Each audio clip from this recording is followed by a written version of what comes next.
భగవద్గీతే భవద్వేషిణి. ప్రియ భగవద్బంధువులారా, యోగ్యుడైనటువంటి యజమాని తన దగ్గర ఉండేటటువంటి సేవకులకి కావలసిన ఆదరణను చూపిస్తూ వాళ్ళని తన ఆధీనంలో ఉంచుకుంటాడు. కావలసినటువంటి సౌకర్యాలను కల్పించడం అనంటే కోరినదల్లా చేయడం అని కాదు. కోరినదల్లా చేస్తూ ఉంటే కోరికలకి హద్దేమిటి? అవి ఇంకా పెరుగుతూనే ఉంటాయి. కేవలం పెరుగుతుండే కదా, అది ఆ కోరికను తీర్చకపోతే యజమానిని భయపెడుతూ ఉంటుంది కూడా. ఈ మనస్సు అది కోరినట్టల్లా మనం ఇవ్వడం అంటూ ప్రారంభిస్తే తెనాలి రామకృష్ణుడి యొక్క కాలంలో జరిగినటువంటి సన్నివేశం లాగా అవుతుందన్నమాట. ఎలకల బాధ ఎక్కువైపోయిందని కృష్ణదేవరాయల వారి దగ్గర కంప్లైంట్ చేశారు ఊళ్ళో వాళ్ళంతా.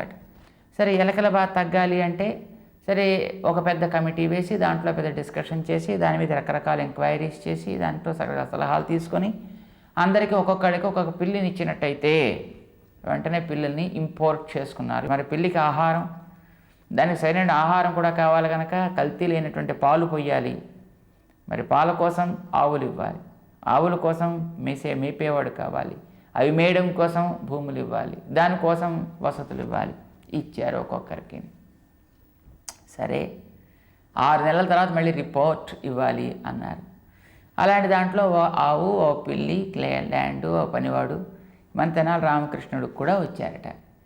సరే, మిగతా వాళ్ళంతా అమ్మో ఆ పిల్లికి ఏం పెట్టకపోతే, ఏ టైంకి పెట్టకపోతే ఏం ఉపద్రవం వస్తుందో అని పాపం జాగ్రత్తగా ఆవుకు వచ్చినటువంటి పాలన్నీ తీసి ఆ పిల్లికి పోసి దాంట్లో వచ్చినటువంటి ఫలసాయం అంతా తెచ్చి పాపం ఆ పిల్లికి తిండి పెట్టి శుభ్రంగా దాన్ని మేపడం ప్రారంభించారు.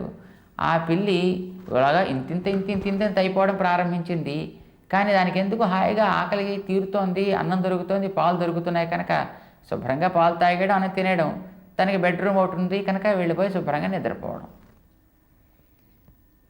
ఇదివరకు ఏదో అక్కడక్కడ కనిపించే ఒక పిల్లిని చూస్తే కనీసం ఎలకలు కాస్త భయంతో దూరంగా పరుగులైనా పెట్టి, కానీ ఇప్పుడు ఈ పిల్లిలో శుభ్రంగా పడుగు నిద్రపోతున్నాయి కదా, వెళ్ళి వాటి మీదే నెత్తెక్కి ఆడటం ప్రారంభించాయి. క్రమంగా ఎలకలకి భయమే లేకుండా పోయింది, పెరిగిపోతున్నాయి. అవి కూడా చిన్న చిన్న పిల్లల సైజులోకి మారిపోతున్నాయి అన్నమాట. తెనాలి రామకృష్ణుడు చూసేట ఓ 2-3 రోజులు శుభ్రంగా మంచి పాలు ఇస్తున్నాయి ఆవులు. మంచి ఆవులే, రాజుగారు ఇచ్చినవి కదా, చాలా బాగుంటాయి. ఇంత పాలు వస్తుంటే ఈ పాలన్నీ ఆ పిల్లికి పోయడం ఏమిటి కనుక అనుకున్నాడు పాపం తెనాలి రామకృష్ణుడు. ఏం చేయాలి? ఏదైనా ఒక ఉపాయం ఆలోచించాలి. తాను అనుభవిస్తే తాను పెంచి దానికి ఉపయోగం తప్ప లేకపోతే ఉపయోగం ఏమిటి? పైగా శుభ్రంగా పిల్లి కడుపు నిండిపోతే చేయవలసిన పని ఏం చేస్తుంది కనుక దానికి కడుపు మాడితే అది కడుపు నింపుకోవడం కోసం ఏదో ఎలకలను పడుతుంది. ఫారిన్ పిల్లి అయితే అవుగాక, కంట్రీ పిల్లి అయితే అవుగాక, ఏదైతేనేవిడి కనుక ఏమైనా దీనికి పాలు పోయడానికి వీలు లేదని నిర్ణయం చేసుకున్నాడు ఆయన. కానీ మరి పోయకపోతే కష్టం కదా, రాజుగారు ఇచ్చింది దానికోసమే కదా. కనుక తానంతట అది మానేటట్టు చెయ్యాలి అని అనుకుంటూ ఒక తమాషా చేసేట. శుభ్రంగా బాగా కాచి మరగబెట్టి ఓ పళ్ళెంలో పోసి పెట్టాడు దానికి. ఒక రోజు దాంట్లో వెళ్ళి మూతి పెట్టింది. పాపం అలవాటు ప్రకారం ఆ మూతి కాస్త ఖాళీ ఊరుకుంది. మర్నాడు అలాగే పెట్టాడు. మొదటిసారి కాలినప్పటికీ రెండోసారి మళ్ళీ తాగాలనిపిస్తుంది కదా, రెండోసారి మళ్ళీ అలాగే మరగ కాచి పెట్టేటప్పటికి ఆ పాలని ముట్టుకునేప్పుడు మళ్ళీ మూతి కాలి. 3వ రోజు మళ్ళీ అలాగే పెట్టాడు. ఇక ఆ పిల్లికి పాలల్లోకి తెల్లగా ఏమైనా కనిపించిన దాంట్లో వెళ్ళి మూతి పెడితే అది కాలుతుంది అనే స్థితిలోకి తీసుకొచ్చాడు దాన్ని. పాపం మూతంతా కాలిపోయింది. అయితే జంతువులకి ఎప్పుడైనా ఏమైనా ఉపద్రవాలు కలిగితే, అనారోగ్యం కలిగితే ఏ డాక్టర్ దగ్గరికి వెళ్ళి సాధారణంగా మందు వేసుకో. ప్రకృతిలో కనిపించే ఏ గిడ్డో అవి ఏదో ఒకదాన్ని ఆశ్రయించి తద్వారా తామే వాటికి కావాల్సినటువంటి మందు ఏదో వెతుక్కోగలవు. వాటికి ఆ రకమైనటువంటి తెలివితేటలు ఉన్నాయి, మనిషికి లేవు తప్ప. సరే, పాపం దానికి మూతి కాలిపోయిందేమో. ఇంకా పాలను చూస్తే భయం. పాలు అక్కడ పెడుతున్నారంటే అటు నుంచి అలా గోడ మీకు దూకి పారిపోతూ ఉండేది అన్నమాట. అలవాటైంది ఇప్పుడు దానికి పాలను చూస్తే తాకుండా పారిపోవడం. ఇక మరి ఆకలి తీరాలి కదా, అలాగైతే ఉండలేదు కదా. కనుక పాపం చచ్చినట్టు వెళ్ళి ఎక్కడో వేటాడి ఈ పిలకల్ని ఆ ఎలకల్ని పట్టుకుని తన ఆహారంగా సంపాదించుకునేది. ఒక్క తెనాలి రామకృష్ణుడు ఇంట్లో ఉండేటువంటి పిల్లి మాత్రమే ఎలకల్ని పట్టుకుని ఎలకల్ని తినేస్తూ అక్కడ ఎలకలు లేకుండా చేసింది తప్ప మిగిలినటువంటి ఇండ్లల్లో ఉండేటువంటి పిల్లులన్నీ శుభ్రంగా హాయిగా పాలు తాగేసి అన్నం తినేసి మంచి పడుకోవడం నిద్రపోవడం అలవాటు చేసుకున్నాయి కనుక అక్కడ ఎలకలు పెరిగిపోయి తెనాలి రామకృష్ణుడు ఎలకలు తరిగిపోయాయి పూర్తిగా అని అంటుంటారు. దానికి ఆహారం తగినదేదో అది ఇవ్వాలి, కానీ అది తనకి ఉపయోగపడేటట్టుగా మార్చుకోవాలంటే ఏదో ఒక కంట్రోల్లో దాన్ని పెట్టాల్సిందే తప్ప కోరిందల్లా ఇచ్చేయడం ప్రారంభిస్తాం. మన మాట ఎందుకు కుంభకర్ణుడు యొక్క తమ్ముళ్ళో అన్నల కింద తయారవుతారు తప్ప మన మాట వినరు. మనస్సేనా అంతే. నాకు ఈ రూపం చూడాలనుంది, అది తగినదా కాదా తెలుసుకోముదరా. తగినదైతే చూపించు మనసుకి, తగినది అయితే చూపకు. అది ఏడిస్తే కాసేపు ఏడుస్తుంది అంతే. సాధారణంగా ఈ అభ్యాసాలు గట్రా చేసేటప్పుడు కొంతమందిని మనం గమనిస్తూ ఉంటాం. ఏదో యోగాభ్యాసం చేయాలి, చిన్నప్పుడు ఆసనాలు గట్రా వేస్తూ ఉంటారు పిల్లల చేత. వెయ్యి ఆసనం అంటే పాపం తల వంగదు, మెడ వంగదు, బొజ్జ వంగనివ్వదు. సరే వంగట్లేదు కదా, పోన్లే నాన్న ఏం వద్దులే అని కనుక ఊరుకున్నట్టయితే వాడికి ఎప్పుడు ఏ రకంగా కూడా వంగనటువంటి శరీరమే వాడికి తయారవుతుంది. శుభ్రంగా పైనుంచి కింద దాకా అక్కడ గ్యాస్ సిలిండర్ లాగా ఒకటే ఆకారం ఉంటుందన్నమాట. కానీ అలా ఉండకూడదు కదా. శరీరంలో ఉండవలసిన క్రమం వాడికి ఉండాలి అంటే శరీరాన్ని ఏ విధంగా ఉంచాలో ఆ విధంగా ఉంచేటటువంటి అభ్యాసం వాడి చేత చేయించాలి. మొదట్లో కొంతకాలం వాడికి అది కష్టంగా అనిపించవచ్చు, కానీ అది క్రమంగా వాడు అలవాటు చేసుకున్నప్పుడు వాడికి అది చక్కగా తేలిగ్గా తర్వాత సులభంగా మారిపోవడం మనం గమనిస్తున్నాం. పోతే నృత్యాదులు చెప్పేటువంటి వాళ్ళకి ఈ విషయం అనుభవం ఉండి ఉంటుంది.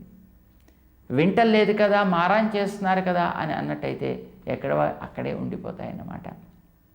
అలానే చాలామంది ఉత్తమమైనటువంటి విద్యావంతులని మనం కనుక పరిశీలన చేసినట్టయితే వాళ్ళు చెప్తుంటారు మనకి, తాము చిన్నప్పుడు ఒకనాడు ఏదో చదువుకోకుండా మొండికేస్తూ ఆటలాడుకుంటూ ఇలా ఉండేటప్పుడు తమ గురువుగారు తమ హితం కోరినటువంటి ఒక మహనీయుడు తమని దండించి గట్టిగా కేకలు వేసి కొట్టో తిట్టో ఏదో ఒకటి చేసి మంచి మార్గంలో పెట్టడం చేత అమ్మో ఈవేళ నేను ఇంత వాడిని అయ్యాను, నాకు ఆ వేళ వారే కనుక చెప్పకపోయి ఉన్నట్టయితే నేను ఈవేళ ఏమయ్యేవాడినో అంటూ ఆనాటి ఆ పెద్దలు చేసినటువంటి ఆ దండన తాత్కాలికంగా కష్టం అనిపించిన పర్యవసానంగా వాళ్ళకి అది శ్రేయస్సు కలిగించి అని గుర్తించినటువంటి మహనీయులు చాలామంది మనకి లోకంలో తారసపడుతూ ఉంటారు.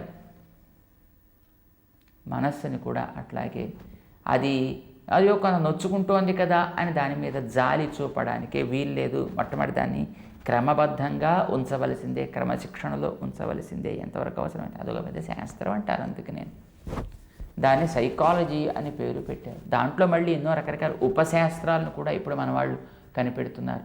మనస్తత్వ శాస్త్రం అని అంటుంటారు. అంటే తత్వాలు నిజానికి మూడే. దేవుడు ఒక తత్వం పరమాత్మ అని, ఈశ్వర తత్వం అని అంటాం. జీవుడు ఒక తత్వం, దాన్ని చిత్ తత్వం అని అంటారు. ఈ జీవేశ్వరుల కంటే విలక్షణమైనటువంటిది ప్రకృతి, అది ఒక తత్వం అంటారు. దాన్ని అచిత్ తత్వం అని అంటారు. చిత్ తత్వం, అచిత్ తత్వం, ఈశ్వరతత్వం. జ్ఞానము కలిగినటువంటి జీవులు, జ్ఞానము లేనటువంటి ప్రకృతి, ఆ జ్ఞానం పరిపూర్ణంగా తనంతట తనే కలిగి ఉండేటటువంటి వీరిద్దరిని నియమించుకుంటూ ఉండేటటువంటి ఈశ్వర పరమాత్మ తత్వం. మూడు చిత్ అచిత్ ఈశ్వర తత్వాన్ని. కానీ మనవాడు మనస్తత్వ శాస్త్రం అని ఆత్మతోటి సమానమైనటువంటి యోగ్యత కలదిగా మనస్సును కూడా గుర్తించి దాన్ని కూడా జాగ్రత్తగా పెట్టుకోవడంలో చాలా శ్రద్ధను అసలు మన శాస్త్రాలన్నీ ఆ మానసికమైన భావనని సవరించుకోవడం కోసం ఏర్పడ్డవే కదా. కనుక మనస్సుని దాని హద్దులో దాన్ని కనుక మనం జాగ్రత్తగా ఉంచినట్టయితే అది బంధు ఆత్మ ఆత్మనస్తస్య, తన ఆధీనంలో ఉంచుకున్నటువంటి వ్యక్తికి, ఉంచుకోగలిగినటువంటి వ్యక్తికి ఆ మనస్సు అనేటువంటి బంధు. ఏన ఆత్మైవాత్మనా జిత, ఎవడైతే ఆత్మని తన ఆధీనంలో పెట్టుకుంటాడో, ఆ మనస్సుని తన స్వాధీనంలో ఉంచుకుంటాడో, అలా పెట్టుకోలేకపోయాడా వాడి శత్రువత్ వర్తేత, వాడి విషయంలో అది ఘోరమైన శత్రువు ప్రవర్తించినట్టుగా ప్రవర్తిస్తుంది అన్నమాట. మనస్సుని జయించాను అని అనుకున్నటువంటి రావణాసురుడికి ఆ మనస్సు నిజానికి స్వాధీనం కాకపోవడం చేతనే మనస్సుకి అధీనంలోకి తను వెళ్ళిపోయి చివరికి ఆ మనసు ఇంద్రియాల వశమైపోయి మనసు ఇంద్రియాలు కలిసి నిన్ను లాగి పారవేస్తే రావణ నీ శత్రువే ఆంతరశత్రువే నిన్ను సంహరించాడు తప్ప ఒక పదాతి రాముడు నిన్నేం చేయగలుగుతాడయ్యా, ఒక లక్ష్మణుడు నిన్నేం చేయగలుగుతాడు, మిగతా కోతులంతా నిన్నేం చేయగలుగుతాయి. నీ యొక్క గోతిని నీవే తవ్వుకున్నావు, నీ మరణాన్ని నువ్వే తెచ్చుకున్నావు, నీ ఆధీనంలో ఉండాల్సిన మనసును నువ్వు ఆధీనంలో పెట్టుకోక దాని ఆధీనంలోకి నువ్వు వెళ్ళిపోవడం చేత అది నిన్ను ముంచెత్తింది రావణ అంటూ మండోదరి రావణాసురుడు చనిపోయిన తర్వాత పక్కన కూర్చుని ఏడ్చినటువంటి ఆ సన్నివేశం మనకి జ్ఞాపకం పెట్టుకోదగినది.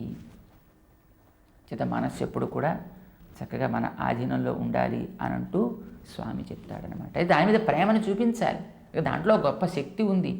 శక్తిని అణిచేయడానికి వీలు లేదు, ఆ శక్తి మనకి ఉపయోగపడేట్టుగా తీర్చిదిద్దుకోవాలి. దాంట్లో ఉండే శక్తిని అణిచేస్తే అది ఎదుగు పనికిరాంది అయిపోతుంది కదా. ఇది మనకి శ్రీకృష్ణుడు ఆ మనసు యొక్క నియంత్రణ విషయంలో మనకి చేస్తూ ఉండేటటువంటి ఉపదేశం. దాని తర్వాత ఆ మనస్సు యోగాన్ని ఆరంభించడానికి యుక్తియుక్తంగా ఎలా ఉండాలి అనేటటువంటి దాన్ని మనకు ఉపదేశం చేస్తూ ముందుకు సాగుతున్నాడు. జై శ్రీమన్నారాయణ.